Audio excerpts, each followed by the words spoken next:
been some website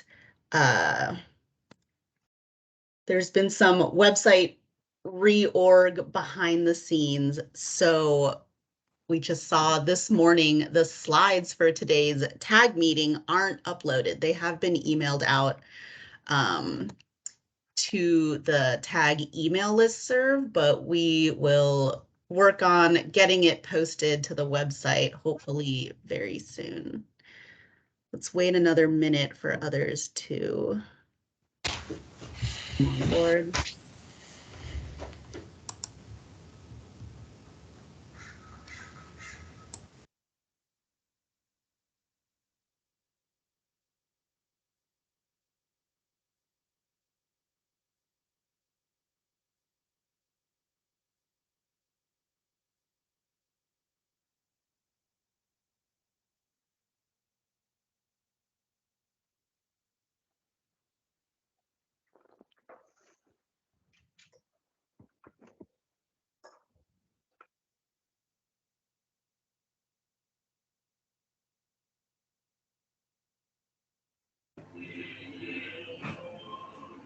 A prayer servicing seed in honor of the.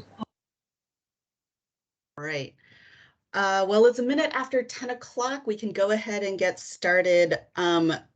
Gerandi, are you there? Can you let people in as they come into the lobby? Yes, I'm here. Excuse me. Yes, I can. I am. Okay. Here. Okay, great. Thanks. All right. So welcome to the August tag meeting. My name's Trang Weidemeyer. I'm a policy analyst with the Cost Growth Target Program. Just a reminder for folks, as you come in, if you haven't already, please edit your profile name in Teams so we can see your name and what organization you're a part of. That helps with the chat and all. There's usually at least 30 folks in here. All right, so let's get started. Next slide, please.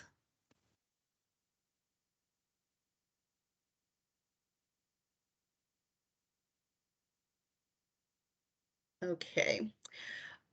So this month's meeting will be, well, we have a full 2 hours and we should definitely use it if we want to. But it's fairly light on content. As you can see, we have a couple program updates to provide to you all. We're going to go over the new validation process a little bit. We discussed the revamp earlier this year, but data is due very, very soon, not this Friday, but next Friday. So we wanted to remind folks of the change in scheduling we're doing this year to try to compress that data validation time. So we'll quickly go over that. And then we're going to open up time to have sort of a final data submission Q&A. So we had 2 open office hours earlier this summer. Some folks, if you've had questions, you've been emailing the Cost Growth Target inbox, which is great. But we wanted to give people sort of a last opportunity for questions. And that's all we have for folks this month. Next slide, please. Okay, so let's go over some program updates. Next slide. All right, so technical data submitter staff have gotten an email from us explaining what this is. If you go to the Cost Growth Target data submission website,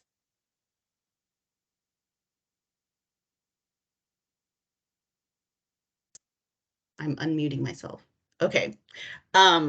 There's a new supplemental Excel sheet posted under the data template.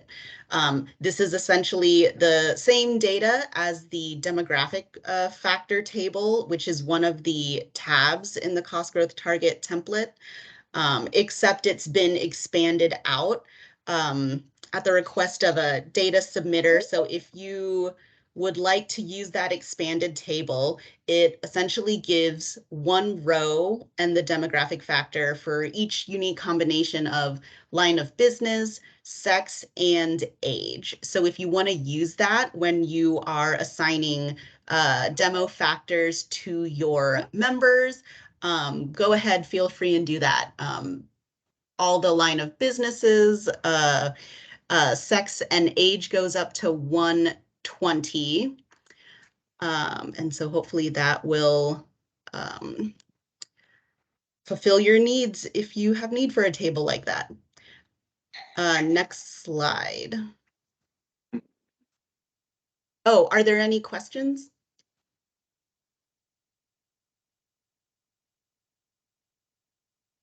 Okay. Another update for everybody's awareness. This was detected by a payer, and we wanted to alert all of you if you are also seeing this. In the total medical expenses tabs, those 3 tabs, TME all, PROV, and unattributed, the spending fields are showing values rounded to a whole dollar, although they are accepting payment values with up to 5 decimal places. So if you actually click into the cell, you'll see the real input value of that cell. And any formulas using that cell will use that full real inputted value. But just so you are aware, it is showing up as rounded. So if you see that, that's the reason why, and we'll correct that in the next data template for next year. But this is accepting the values correctly. Is there a question? Okay. Another thing we wanted folks to be aware of, this is one of the tables in the TME validation tab. So this is one of the new tabs where data submitters can sort of check and make sure that the information in their input tabs are kind of rolling up correctly. Specifically in table 2, there is a floating point formatting quirk with Excel. So sometimes if you see the table spitting out an output value of 0.000, it looks good to you, it's 0, but the formatting is coloring the text red or blue, you could go ahead and ignore that. Who's on it for my team? You don't need to actually be on it. Is there a question? Or maybe somebody was off mute? Okay. So just be aware of that. We'll fix the issue in next year's template, but if you see red or blue 0, you could essentially ignore that. All right, next slide. Okay, so that's the updates for the template. This is an update about the provider organization meetings. We are starting to wind those down. We've met thus far this summer. We still have a few meetings to go, but we've met with 39 provider organizations, and it has been great, enlightening. Really glad to get kind of the other half of Cost Growth Target Program partners in the loop of things and getting to engage with them about the data and how this program looks at spending. So that is going to wind down in the next few weeks. And I think that's the update we wanted to give folks on that. There is also, that was emailed out when we made it, a new provider organization facts document, kind of explaining the program, what it is, what it means for provider organizations. So provider organization staff can feel free to look at that. We also held a webinar in May of this year, specifically for provider organizations too, to kind of catch them up and stuff because we weren't able to do outreach last year. Payer staff are also welcome to look at that material. It's essentially the same things we've been talking about, but for the provider organization perspective. Next slide, please. And the next update we want to give is on the Cost Growth Target Advisory Committee. This is the third meeting of this new committee, the governance committee that took over the implementation committee this year. Their next meeting is coming up on September 9th, 2 to 5 p.m. And we will be discussing the value-based payment compact and work group, and we'll start to discuss pharmacy costs. Many of you on the payer and provider organization side, you'll know, as we've started talking about the initial data submission, one thing that really jumps out is everybody's pharmacy costs, not just the growth rate, but the proportion of that component to your overall PMPM.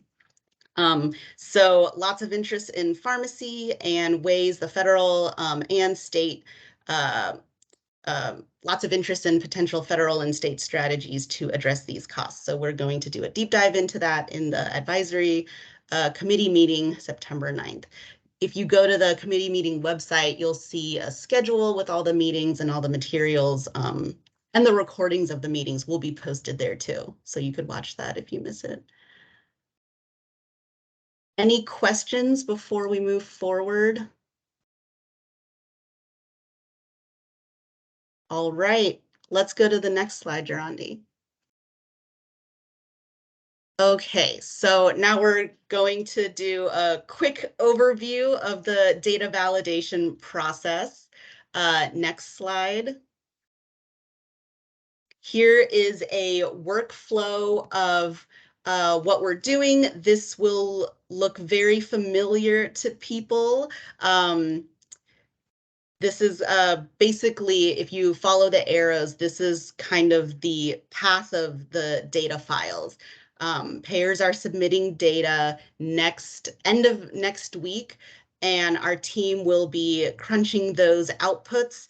And we have to validate and analyze the data first with payers before we could combine it into a statewide file. So we do that with payers first. And each payer will have a one-on-one meeting with them, just like we did last year. Once again, for this year, I'm in the middle column now. We'll be talking about what the trends were, factors driving these trends, keeping in mind this is data for 2020 and 2021, which are COVID years, so the trends are going to look pretty funky, and we know that. So we'll be talking a lot about COVID trends and how to what to think, how to interpret those. With this year's data, there is no performance improvement plan. There's none of that accountability. What is happening with this year's data is that when it comes to public reporting, payers and provider organizations will be publicly reported on the trends, so the percentage. So that's with payers. So once we go through that, we validate each payer's file, kind of funnel them down into the statewide corral of sorts. And once everybody's in there, then we could assemble the statewide file, and we merge and sort of assemble the provider organizations from each individual payer's file. And that's where we get the provider organization list. And then once we have that, then that's when we're able to start reaching out with provider organizations, just like we did this year.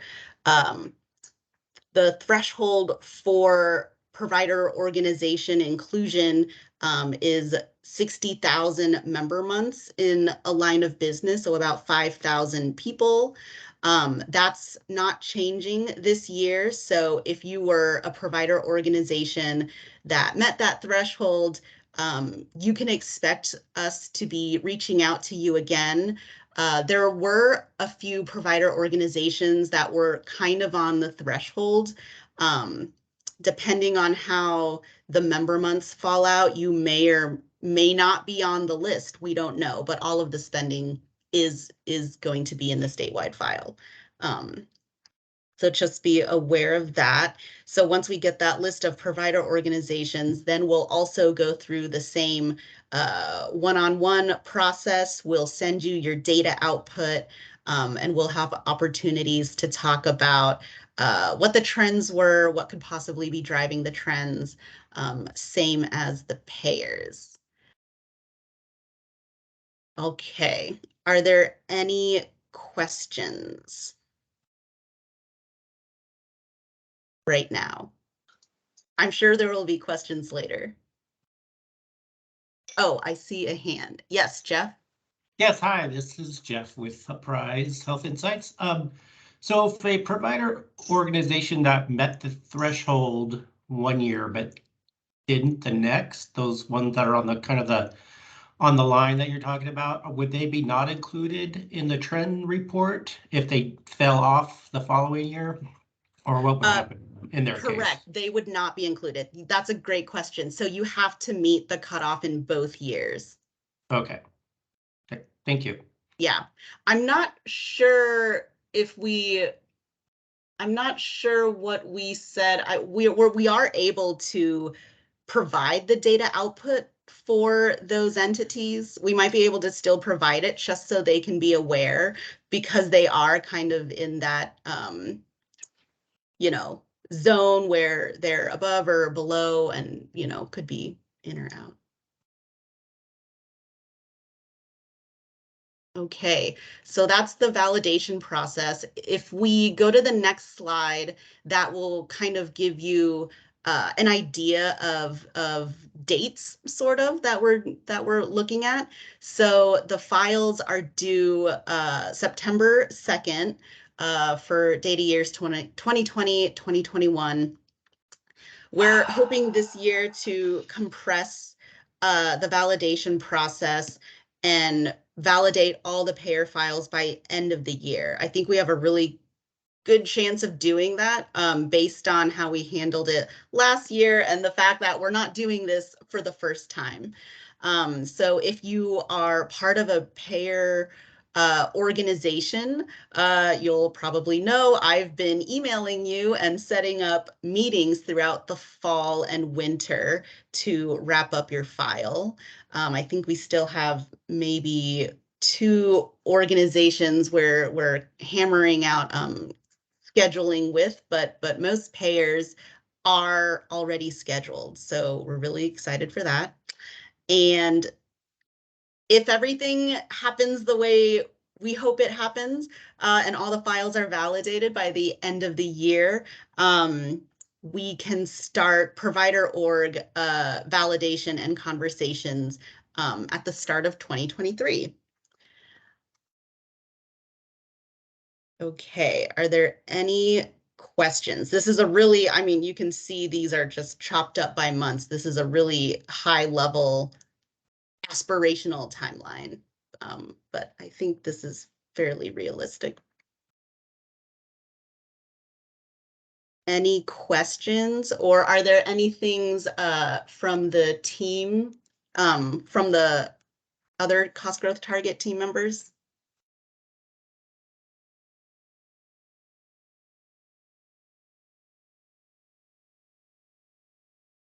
All right.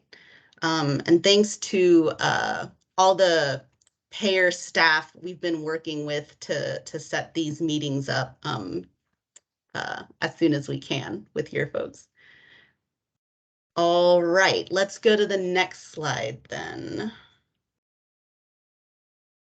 Okay, So here we are. This is the last section in our tag meeting today. We wanted to have some extra time to listen to any of your, and so this would be for technical payer staff, any last data submission questions or clarification you might need from us.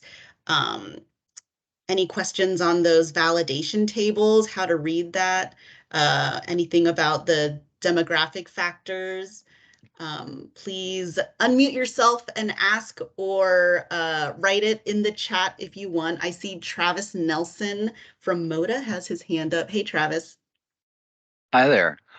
Hey, I had a question just on the TME validation, table 3, where we're looking at the demographic score, standard deviation demographic score. Is there an acceptable deviation, or do we need to be hitting 0 difference on the dot? I don't have it up right now. I'm wondering if Sam or Yishan,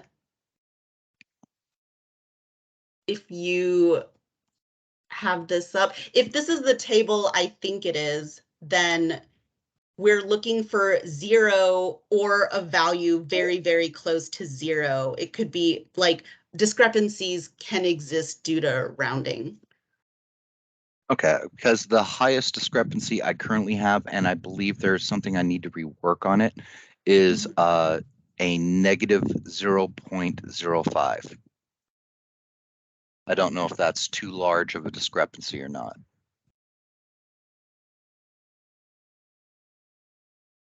Could you say the questions again? Sorry, this is Ishan from OHA.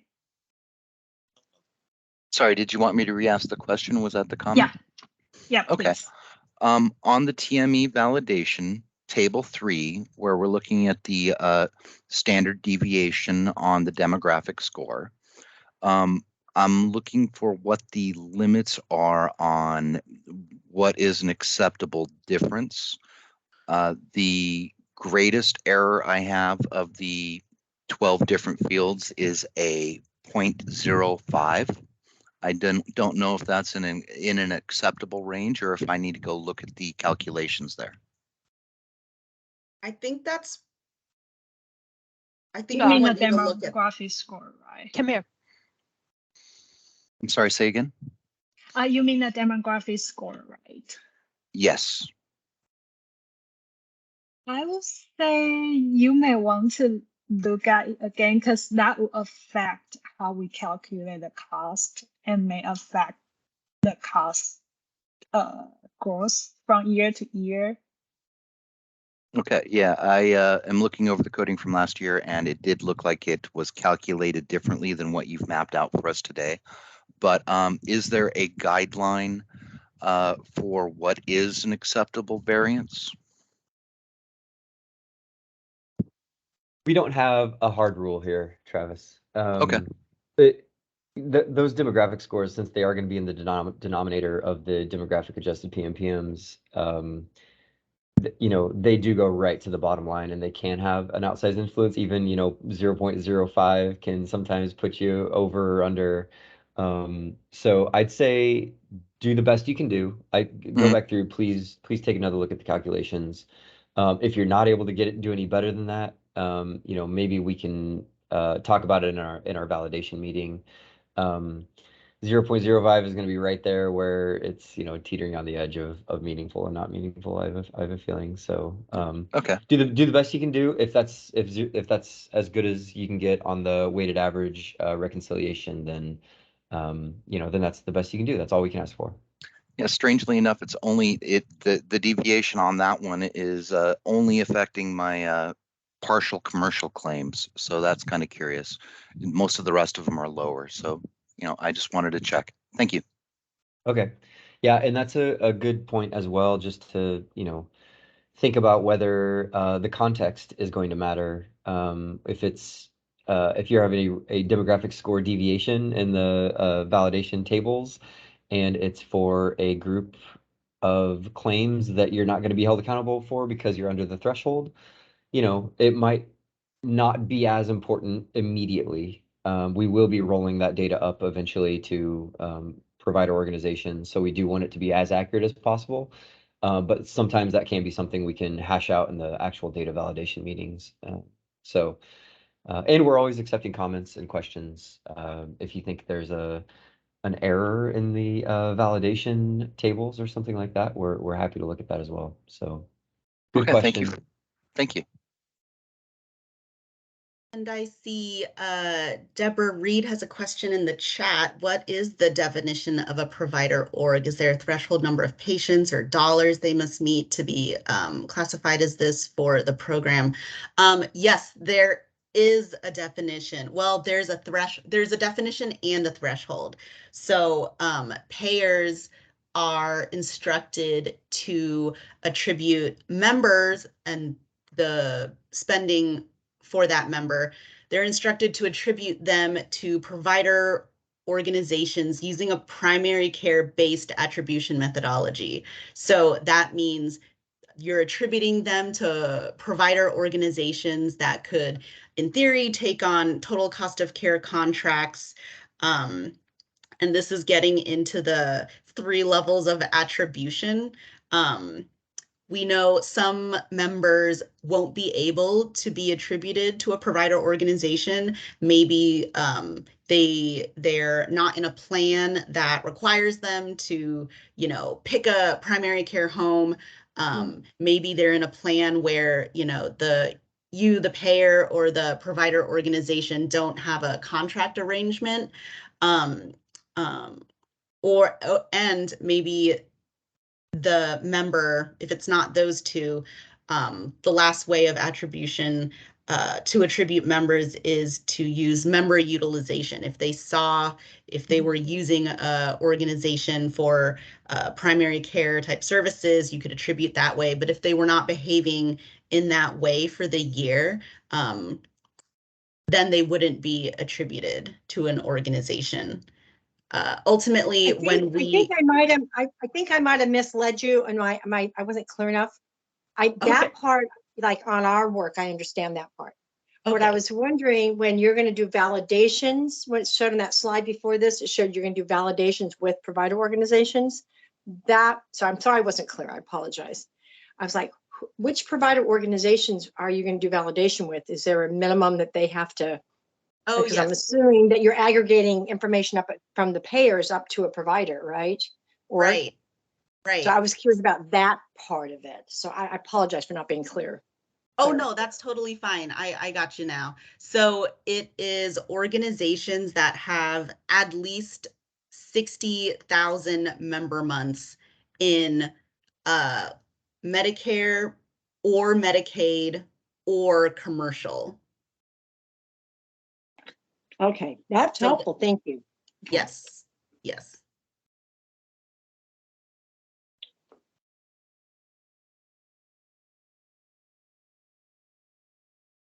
I should note the implementation committee designed these thresholds. So that is the threshold for that's essentially the functional threshold for provider organizations. There's another threshold that says across those lines of business, if you have 120,000 member months across those lines of business. And that's a little less useful to us because the 60K one gives us our list. And in the instance that an organization may have 120,000 member months across the lines of business, across everything, they might not actually have 60K in one of the 3, which means they're not accountable for Medicare, Medicaid, commercial. So I actually think there was one provider organization that fit that criteria. So, and we met with them, we chatted with them, we let them know why they were on our list, but because they didn't actually meet the 60K for line of business 1, 2, or 3, they wouldn't be reported on, but we still met and talked with them. That's really interesting. Thank you for answering. That was the question that was the answer I was looking for. Thank you. Yeah, it gets Yeah. complicated. Yeah, we're going up to the I next know, level. Thank yeah. you. Yeah, yes, yes.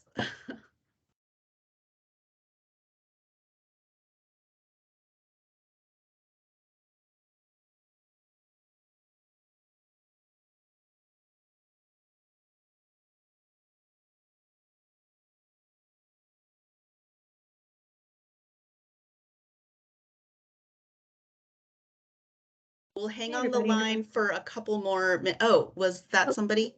Yes, it was. Hey, guys, this is Amanda from YCCO. I have a question on the very last sheet, risk scores for validation. I'm not quite sure what to do with that. Can you guys speak to what we should be doing with that, if anything? You should, and if you see us, you'll see Yishan and Sam shaking their head because you should not look at that. Well, I mean, you can, but there's nothing for you to do with that last tab. That is a tab that exists to consolidate some data for the validation tab tables. Sam, do you want to add? Yeah, no, that perhaps we should have just hidden that tab because that is just there for us. It's not anything you need to pay any attention to. So maybe in the future we'll go ahead and hide that if it's not important for you to look at. So good question. Okay, great. Thank you. That's what I was hoping you'd say. Yeah. That's the most important tab, Amanda. I'm just kidding.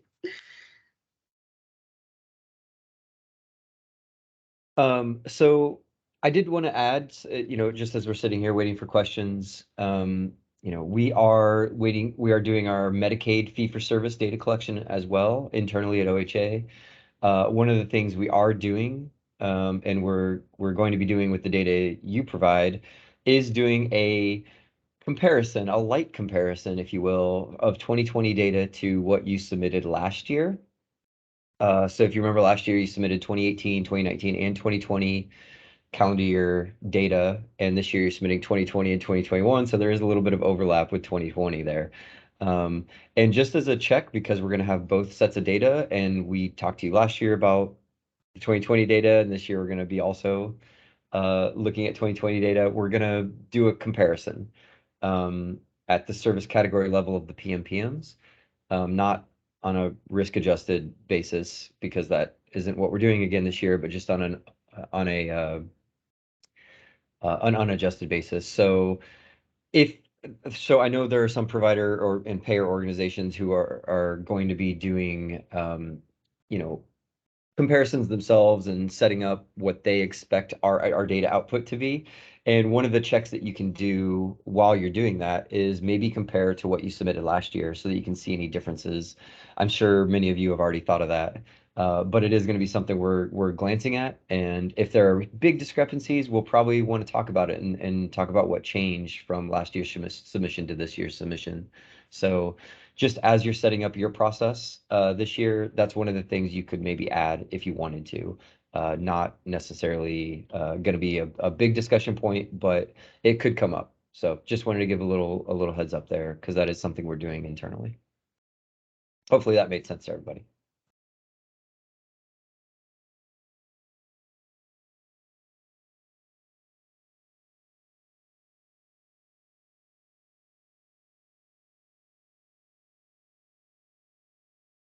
I guess I'll just put another point on that. This is, I think, a little more relevant for payers who do see all of their data. For provider organizations, you only see data that is attributed to your provider organization. And one of the submission changes we made this year was to transfer any rows in the TME Prov tab, any rows that had low member months, 12 or fewer member months, were transferred over to the unattributed tab to ease reporting burden. And also we did some analysis. This was something we could do. It didn't actually affect the the overall TME, PMs.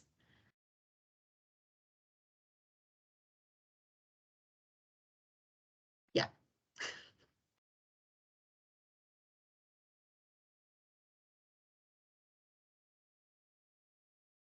Hi, sorry, I don't know if this is the right. My name is Stephanie. I'm with MODA, and I had a question, but I actually just am only helping out with just part of like figuring out the coordination of benefits and like who we should leave. Like, I just wanted to, I guess, figure out like who, if we have like the details of if we have members who have multiple plans, like when we keep, like which plans we'll keep to report on and which ones where we keep like multiple plans. So like if they have dual Medicare, Medicaid, we would keep both of those.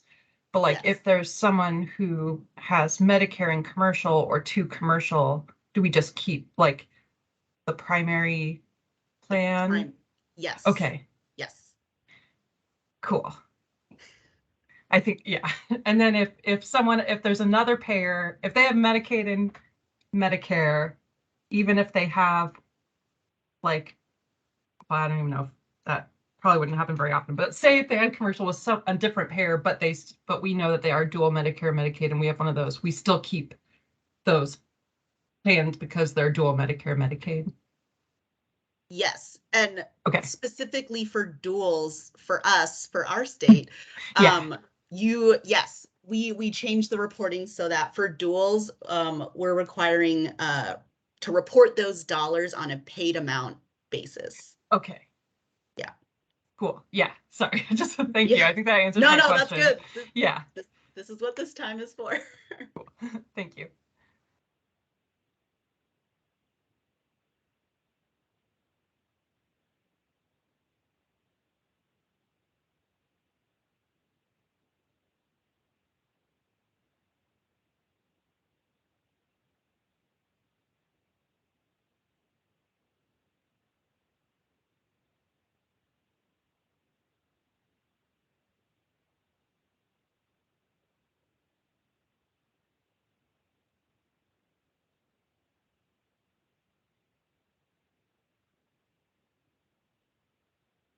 I think we'll hang on for a little while. I'm always imagining people are, maybe internally chatting before submitting a question or entering a chat in our message. So I want to give a little bit of time for that. So I think we could hang around for another minute or so, but if folks don't pipe up, I think we could end the meeting early.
All right, last call. Any questions from data reporters for this 2022 submission cycle?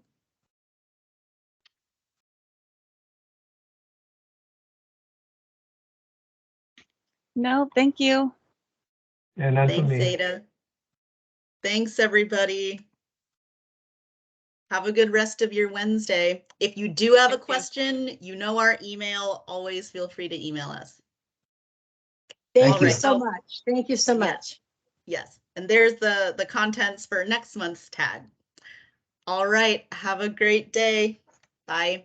Great. You too. Bye. Thank you.